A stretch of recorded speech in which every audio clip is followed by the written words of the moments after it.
Alright, I've probably left this a little bit late in the day to do this, so I'll try and keep this as quick and brief as possible, because you've all got to go and vote.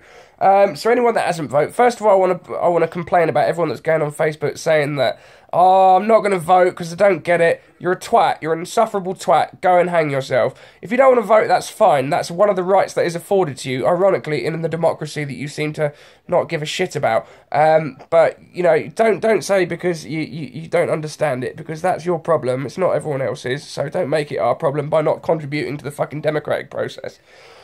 Second of all, there's lots of things going around on Facebook today, and in the tabloid media. The Sun especially did an article today called "Don't Put Britain in the Corbyn," which was kind of clever, but it's still a rancid article. It's a really noxious article. Basically, that keeps describing Corbyn as a communist. Because they just get that their reading base doesn't understand the difference between socialism and communism. They assume that they are exactly the same thing, which is a kind of a perversion of the truth. Communism is a very specific subsect of socialism where you are remunerated very differently by society for the work that you contribute to society. So in other words, for example, in a communist society, every means of production is owned and run by the state. There is no private property whatsoever, which the Sun is basically suggesting that's what Corbyn stands for. Everyone's going to have their house taken off of them. But it also means it's a society predicated on remuneration from the state, equivalent to what your needs are, not what you're willing to work for. A socialist state is, to a degree, there's different forms of socialism, but it's basically a form of wealth redistribution. Democratic socialism, which is kind of what they have in lots of places in Western Europe, for example, places like Holland, Luxembourg, stuff like that, Scandinavia, etc.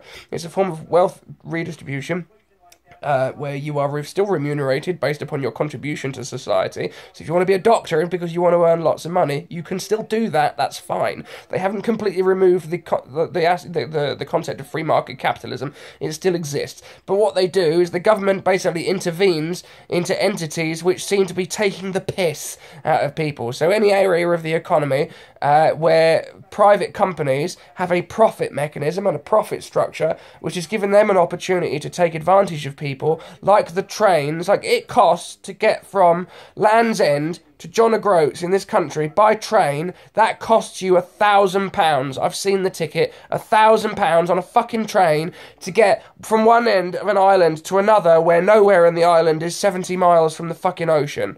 Alright, so that is ridiculous. That's a joke. That is the worst aspect of capitalism. Alright, so they intervene in that. The government intervenes in order to remove a profit mechanism to stop this entity, the private entity, taking the fucking piss out of people. The NHS, alright, so if they dismantle the NHS, which is essentially what the Conservatives, they won't say it, but that's essentially what the Conservatives are working towards, we would end up with something more similar to what the Americans have got. Now, I don't know if you're familiar with this, but it's a medical insurance system. So what you would do is you would pay monthly for health insurance. There's lots of different kinds. If you can't afford a certain kind, you've got to get a different kind. A basic health insurance, family health insurance policy in America is about $5,000, and there is a whole fucking spectrum of things that you are not covered for, which basically means if you turn up at hospital, turn up at A&E with an illness or an injury that is not covered by your HMO, you are fucked financially. You will have to pay thousands. There was a bloke in America that cut 2 fingers off. He didn't have an HMO. He was given the choice. He could either, between which fingers he wanted to reattach. To have the little finger reattached, that would cost him $12,000, or he could have the index finger, and that would cost him $60,000. So that is basically the frame of reference for what this could possibly end up with. It wouldn't happen all at once, but it will happen gradually. And we need to do everything we can in order to avoid that. And the NHS is a socialist entity, okay? It's something we all chip in for, because we realise that even if you might never go to the doctors, there are people in your society that are going to need to. So as opposed to completely removing them from the tax mechanism by just fucking them financially for the rest of their lives, we still to a degree keep them in, and they can still still contribute, which makes things basically better for everyone, okay? So it has a knock-on effect that benefits the entire society and keeps, you know, the poverty level where it is and things like that, okay? And just makes the general standard of living just a little bit better and society a little bit more palatable.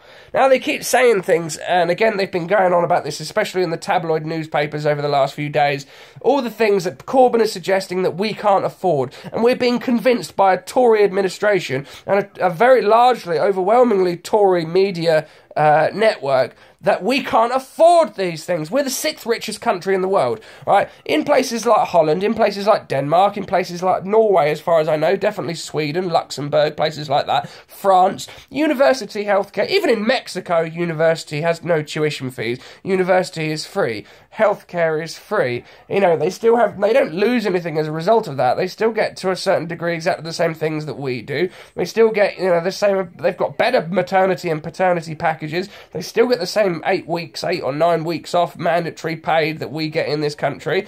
You know, and we are richer than most of those countries. France, debatably, is a little bit richer than us, but we're talking like by a hair.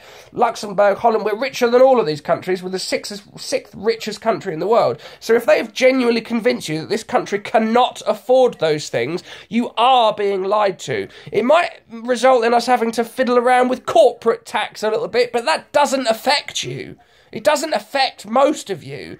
Like, it affects people who are earning a spectacular amount of money. The fundamental basis of fiscal conservatism is to basically remove taxes from the rich, predicated on the assumption that more rich people create more jobs. But because of the financial, that's something called trickle-down economics, which they know for a fact doesn't work, because these rich people just tend to covet that wealth, and they don't actually chuck it back into the economy. And surveys say, anyway, that most millionaires at the moment, over 50% of them, aren't investing anyway, because of the climate at the moment. So trickle-down economics doesn't work, even more so. So don't let these people convince you that we're poorer than we are as a country, because we're actually a really wealthy country. Like, we are the 6th richest country in the world. If you genuinely believe that they can't scrap tuition fees, and that's going to have... And the thing is, as well, it's not as if that's money just wasted. That's making it possible for your children to go to university, and you don't have to bury yourself in debt for the rest of your life.